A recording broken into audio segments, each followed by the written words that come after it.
आप जानते हैं कि लालू प्रसाद ने जान देना कबूल किया, हर सितम को सहना कबूल किया, लेकिन इस सवाल पर देश की एकता अखंडता, अडवाणी की रथ यात्रा भी रोकी। अडवाणी का रथ यात्रा जो कोई सोच नहीं सकता था, देश को टूटने से बचाने के लिए सीना अड़ा करके गरीबों की आवाज, गरीबों का व्यक्तित्व आदरणीय लालू प्रसाद ने घोड़ा नहीं रोका था, बल्कि देश को टूटने से बचाया था। देखिए, एक तरफ 15 जनवरी को जहां राजद की राष्ट्र कार्यकारिणी यानी राष्ट्रीय कार्यकारिणी की बैठक होने वाली है, तो वहीं राहुल गांधी जो नेता विपक्ष हैं लोकसभा में, वो 18 जनवरी को ही बिहार आ रहे हैं और चर्चा चल रही है कि कोई बड़ा राजनीतिक उलटफेर हो सकता है। कुछ लोग तो खेला की भी चर्चा करने लगे हैं। हमारे साथ अस्थमा और सूर्यगढ़ा से 3 बार विधायक रहे सतीश कुमार हैं, राजद के वरीय प्रदेश उपाध्यक्ष हैं। कैसे देख रहे हैं सर, बड़ा राजनीतिक उलटफेर का कयास लग रहा है। राहुल गांधी बिहार आ रहे हैं और आप लोग राष्ट्रीय कार्यकारिणी की बैठक करने जा रहे हैं। इस पर माकूल जवाब हमारे राष्ट्रीय अध्यक्ष या प्रदेश अध्यक्ष या पार्टी के नौजवानों के चहेते नेता तेजस्वी प्रसाद ही दे सकते हैं। मैं कोई इसमें बहुत डिटेल जानता भी नहीं हूँ, और राजनीतिक जो घटनाक्रम है पूरे देश के अंदर, हम इतनी बात जरूर कर सकते हैं कि फिर से मोहन भागवत ने परसों से 80-20 का खेला शुरू कर दिया है, और अब लाचार हो गए हैं, समझ गए कि मुद्दा से हम भटक गए, जनता हमारे साथ नहीं है, हिंदू बनाम मुसलमान का ही गोटी सेट हो सकता है। और यही कारण है कि अपने पुराने लीक पर मोहन भागवत ने कहा कि आज़ादी 15 अगस्त को राजनीतिक आज़ादी थी। असल में आज़ादी तो उस दिन मिली जब रामलला को अयोध्या में बैठाया गया।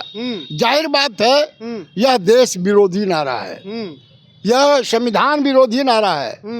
ये तमाम लोग जिन्होंने शहादत देकर देश के लिए कुर्बानी देकर भारत माता को फिरंगियों से मुक्त करवाया था, उनका अपमान है, घनघोर अपमान है।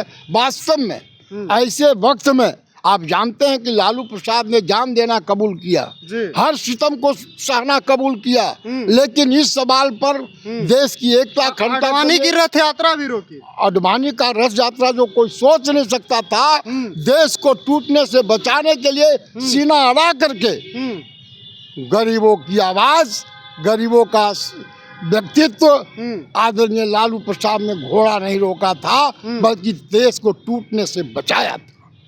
भारत माता की एकजुटता को, गांधी जमनी तहजीब को अगर किसी ने बचाया तो बिहार का वह पुरखा हमारे आदरणीय नेता राष्ट्रीय अध्यक्ष लालू प्रसाद ने बचाया है। और आज फिर हमको भरोसा है कि मोहन भागवत और मोदी का मुखालफत जिस तरह से हमारे नेता लालू प्रसाद कर रहे हैं, और उनके सुपुत्र एक होनहार नौजवान तेजस्वी प्रसाद संकल्प के साथ आगे बढ़ रहे हैं, जनता के ज्वलन सवालों पर भी आगे बढ़ रहे हैं, और देश की एकता अखंडता और आरक्षण जैसे मुद्दे, संविधान को बचाने जैसे मुद्दे, और बाबा भीमराव अंबेडकर के तिरस्कार के मुद्दों को भी जेहन में रखकर पूरे आगे बढ़ते जा रहे हैं। लोग का कारवां है साथ, आप देख रहे हैं, नई नई बात कर रहे हैं। माई बहन मान योजना में 2,500, जाहिर बात है, वृद्धा पेंशन को बढ़ा के वृद्धा पेंशन 400 से 1500, सामाजिक सुरक्षा पेंशन। क्या लगता है सर, मोहन भागवत अक्सर इस तरह के बयान क्यों देते हैं? क्या लगता है? नहीं देते थे। जब ये लाचार है और आने वाले दिनों में बिहार का चुनाव होने वाला है, यूपी का चुनाव होने वाला है, और फिर बंगाल का चुनाव होने वाला है, तो इस तरह का फिर पासा फेंकने का उन्होंने काम किया है। लेकिन लोग सचेत हैं और हम समझते हैं कि हमारे नेता निश्चित तौर पर सोच समझकर कदम उठाएंगे। मूल सवाल पर लौटते हैं सर, क्या राहुल गांधी जब पटना 18 जनवरी को आएंगे तो क्या मुलाकात की भी परिदृश्य बन सकती है सर? नहीं, हम नहीं कर सकते, हमको जानकारी नहीं है, इसलिए इन बातों पर हम चर्चा नहीं कर सकते। नीतीश कुमार भी आने वाले हैं क्या सर? हम भी नहीं जानते हैं। क्योंकि नीतीश कुमार चिराग पासवान के यहाँ गए थे और कहा जा रहा है कि उनकी थाली खींच ली गई, चिराग वहाँ नहीं थे। थाली खींचा गया कि नहीं खींचा गया हाँ। मैं नहीं कह सकता, हाँ। लेकिन हाँ। जिस तरह से हाँ। आदरणीय नेता नीतीश बाबू 2 घंटा पहले चले गए और जिस तरह से दूसरे नौजवानों के नेता गरीबों के नेता कहलाने वाले चिराग पासवान इनको छोड़कर मैदान से भाग गए, तो दोनों तरफ से लगता है, एक का लगता है कि मन मानसिकता गड़बड़ है, दूसरे का लगता है कि क्या इरादा, अपमान करना इरादा था या बिहार के सांस्कृतिक धरोहर को तोड़ने का इरादा था। अतिथि देवो भव वाला बात को समूचा समाप्त कर दिया इस व्यक्ति ने। और ऐसे मैं जानता हूँ कि इनका स्तर बहुत राजनीतिक लोगों का स्तर नहीं है, देखते रहन सहन तौर तरीका बोलचाल। चिराग पासवान का रहन सहन ठीक नहीं है, आप देख लीजिए। गरीबों की रहनुमाई करने वाले वीडियो भी वायरल हो रहा है जिसमें वो नाच रहे हैं। आप समझे तो इन सारी बातों के परिप्रेक्ष्य में हम कह सकते हैं आज देश जलने पर है, देश को जोड़ने की आवश्यकता है। कुछ लोग तोड़ने वालों के साथ हो गया है। परसों जिस तरह से मोहन भागवत ने कहा और जिस तरह से नीतीश का उपेक्षा किया गया, हमको लगता है क्या गटपट है राम जाने। लपेटना चाहिए था दही चूड़ा को वहाँ, लेकिन लपेट दिया बिहार के इज्जत को।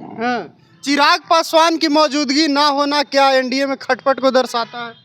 हम नहीं कह सकते हैं कि एनडीए में क्या है नहीं है, नीतीश लेकिन हम इतनी ही बात जानते हैं कि चिराग जी को जो चाहिए था मिल गया। 5 गो सांसद हो गए, अपने वो सांसद हो गए। जनता की सेवा करना क्या उद्देश्य है, दलितों का सेवा करना। अब पहले आते थे तो हवाई अड्डे से नीतीश जी को गरियाना शुरू करते थे। मुद्दा दलित होता था, दलित बेटियों का इज्जत लूटा जाना होता था, मुद्दा और अन्य तरह के होते थे, लेकिन सब मुद्दा पर पर्दा डाल दिया उन्होंने और नीतीश की अगुवानी करने के लिए उनको बुलावा भेजा।